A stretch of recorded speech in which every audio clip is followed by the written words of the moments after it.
नाज़रीन, कासिम अली शाह जो कि पाकिस्तान का टॉप मोटिवेशनल स्पीकर है, अब उन्होंने टीचिंग का पेशा छोड़कर सियासत में डायरेक्ट एंट्री मारने का सोचा और अब वो कभी खान साहब और कभी शहबाज शरीफ और कभी परवेज इलाही के पास इंटरव्यू लेते नजर आते हैं। शाह साहब कहते हैं कि पैसा ही हर चीज नहीं होती और खुद यही बात लेक्चर्स में बताते हैं और एक लेक्चर का 2 से 5 लाख रुपया ले लेते हैं। फिर कहते हैं कि किसी के सामने झुकना नहीं और मुआशरे में खुद अपनी इज्जत बनाओ। और जब उनको देखें तो खान साहब के सामने ऐसे झुके हुए आधे सोफे पर बैठे थे जैसे मुल्ज़म अदालत में पेश होता है। कासिम अली शाह ने खान साहब के सामने सबसे पहले नेल्सन मंडेला जैसे लीडरों की मिसाल दी, जबकि खान साहब ने जवाब में हजरत मोहम्मद सल्लल्लाहु अलैहि वसल्लम की मिसाल दी। शाह साहब ने 10 मिनट इंतजार किया और फिर असल मुद्दे पर आए कि क्या मैं सियासत में आ सकता हूँ, क्या मुझे टिकट मिल सकती है। जवाब में खान साहब ने कहा, हाँ जी, आप जैसे लोगों को पॉलिटिक्स में आना चाहिए,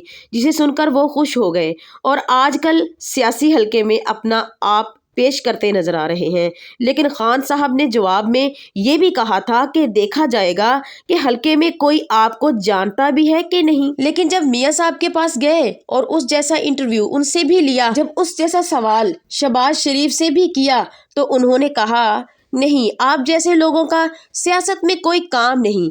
शाह साहब के 3.5 मिलियन सब्सक्राइबर्स हैं। शाह साहब एक बेहतरीन शख्सियत के हामिल हैं, लेकिन ये इतने नमक हराम निकलेंगे कि मैंने सोचा भी ना था। वहाँ खान साहब के सामने तो खान साहब कभी बेहतरीन कौम का लीडर और बहुत कुछ कहा, लेकिन सीएम पंजाब से डायरेक्ट सवाल करता है। जो घर को नहीं संभाल सकता वो मुल्क को क्या संभालेगा। मजा तो तब आता ना जब यही सवाल आप डायरेक्ट खान साहब से करते।